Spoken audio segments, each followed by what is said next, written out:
Pada era pemerintahan VOC di Batavia, kampung Jawa di sebelah barat kota dipimpin oleh seorang Nasrani asal Ternate. Dia pernah berperang untuk VOC, namun pada akhirnya dituduh berkhianat dan dijatuhi hukuman mengerikan. Assalamualaikum warahmatullahi wabarakatuh. Salam sejahtera untuk kita semua. Kesempatan kali ini catatan KJP akan membahas sedikit tentang pemimpin kampung Jawa asal Ternate dihukum mati dengan keji oleh VOC. Namun sebelum lanjut, seperti biasa klik subscribe dulu ya buat bersaudara dorang yang belum subscribe, agar kita bisa terus saling berbagi informasi menarik tentang Maluku.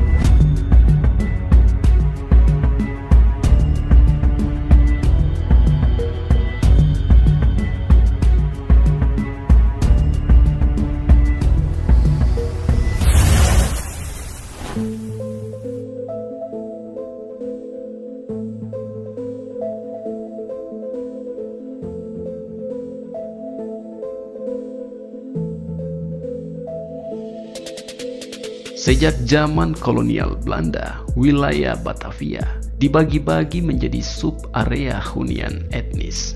Kampung-kampung dibangun di luar kastil dan tembok kota, seperti Kampung Bali, Kampung Melayu, dan Kampung Jawa. Melansir dari tulisan Henry F. Isnaini berjudul Kepala Kampung Jawa dihukum mati dengan keji dalam historia.id, disebutkan bahwa menurut sumber Belanda, orang Jawa mencakup orang dari Banten, Jawa Tengah, Jawa Timur, bahkan kampung Jawa di Palembang. Mereka dicurigai karena kompeni Belanda bermusuhan dengan Kerajaan Mataram dan Kesultanan Banten. Sejarawan dan arsiparis Mona Lohanda dalam Sejarah Para Pembesar Mengatur Batavia menyebut bahwa VOC tidak bisa membedakan apakah orang yang datang ke kota Batavia itu orang Banten, orang Mataram, atau orang Jawa dari kawasan lain.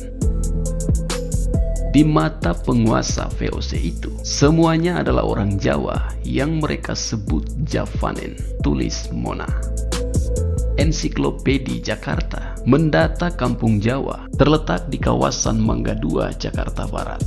Dalam peta tahun 1682 buatan penjelajah Belanda Johan Niehoff, lokasi kampung Jawa tergambar di seberang daerah Jalan Kaum, yakni satu jalan menuju ke makam Pangeran Jayakarta di Jakarta Timur. Memang pada masa VOC, kampung Jawa terletak di dua tempat, Kampung Jawa di sebelah barat kota dan Kampung Jawa di sebelah timur kota. Hendrik Enimiger dalam Batavia, Masyarakat Kolonial Abad 17 menyebut Kampung Jawa di sebelah barat kota didirikan pada tahun 1643 dengan membuka lahan berukuran 917 kali 30 roden dan direncanakan untuk menjadi sebuah kampung Jawa yang cukup besar. Lahan besar itu ditumbuhi pepohonan kelapa dan dimaksudkan untuk menampung para penebang pohon Jawa yang selama itu berdagang kayu di sebelah selatan Parit Harimau, bahkan juga di sepanjang tembok kota.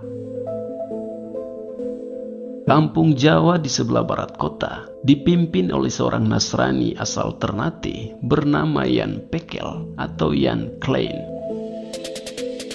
Menurut Mona, kepala kampung memiliki wewenang mengatur berbagai hal seperti administrasi, ekonomi, dan keamanan. Kepala permukiman ini oleh penguasa VOC diberi pangkat kapiten atau letnan. Jabatan mereka disebut Inlahe Komandan atau Komandan Pribumi. Gelar dan jabatan itu diberikan atas dasar bahwa para pemukim itu pada awalnya adalah serdadu yang ikut serta dalam pasukan VOC. Di waktu damai atau saat VOC tidak melakukan peperangan atau ekspedisi militer, mereka mengelola daerahnya untuk pertanian. Oleh karena itu, Jan Klein pernah memimpin warganya dalam ekspedisi militer VOC. Hendrik mencatat, Jan Klein dan warganya dikenal setia. Dia bersama 20 orang Jawa turut berperang bersama serdadu VOC di Sri Lanka. Dia juga membantu dalam pengepungan kota Malaka tahun 1641. Namun, 3 tahun kemudian, VOC mendakwanya telah menjalin hubungan rahasia dengan Banten dan Mataram.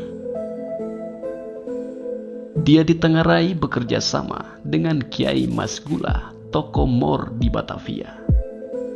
Dakwaan itu membuat penduduk semakin takut terhadap orang Jawa yang mereka anggap tidak dapat dipercaya, cepat mengamuk dan keras kepala. Masgula mengaku sebagai keturunan termuda dari sebuah keluarga Arab dari Surat, India, yaitu keluarga para ulama yang merupakan nenek moyang para pangeran Jayakarta. Dia memutuskan kembali ke Batavia karena Sultan Mataram memerintahkannya untuk memasok serdadu. Karena itu, dia kesulitan mendapatkan izin dari pemerintahan VOC, kendati dia bersumpah selama hidupnya tidak akan memusuhi Batavia dan orang Belanda. Akhirnya, pada Januari tahun 1644, dengan bantuan Jan Klein, Masgula mendapat izin untuk bermukim di kawasan Omelande atau kawasan luar tembok kota bersama keluarga dan budaknya. Syaratnya, dia harus lapor ke kastil setiap bulan.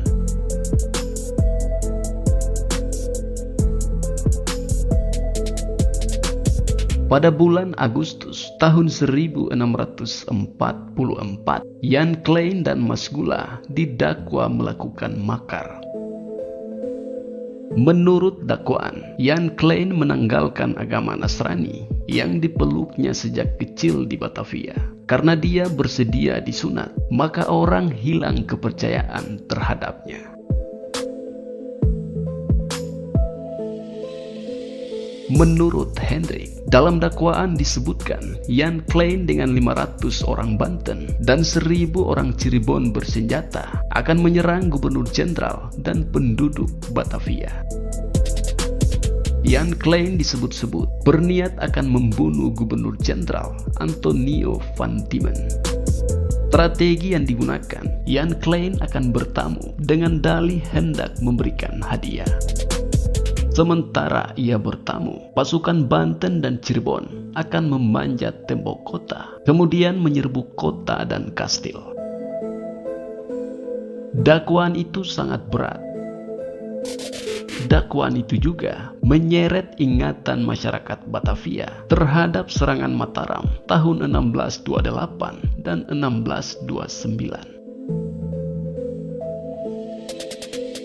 Akibatnya pun fatal. Jan Klein dijatuhi hukuman berat dan mengerikan. Tubuhnya dicincang, kepalanya dipenggal, dan bagian-bagian tubuhnya dipotong 4 dan dipertontonkan di 4 penjuru angin untuk membuat orang lain jerah, tulis Hendrik.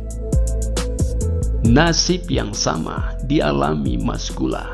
Selain itu, sejumlah orang yang dianggap terlibat ikut dihukum gantung.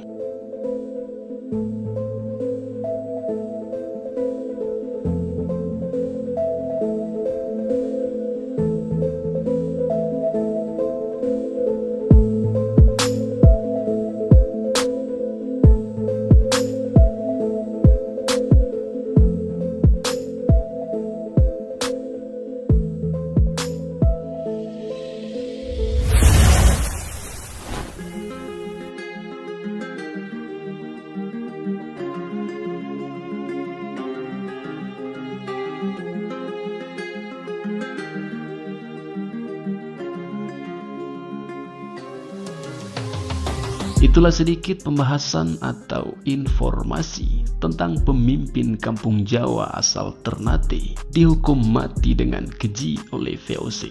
Lebih dan kurangnya mohon maaf ya. Dan semoga tayangan ini bisa bermanfaat. Akhir kata, wassalamualaikum warahmatullahi wabarakatuh. Salam.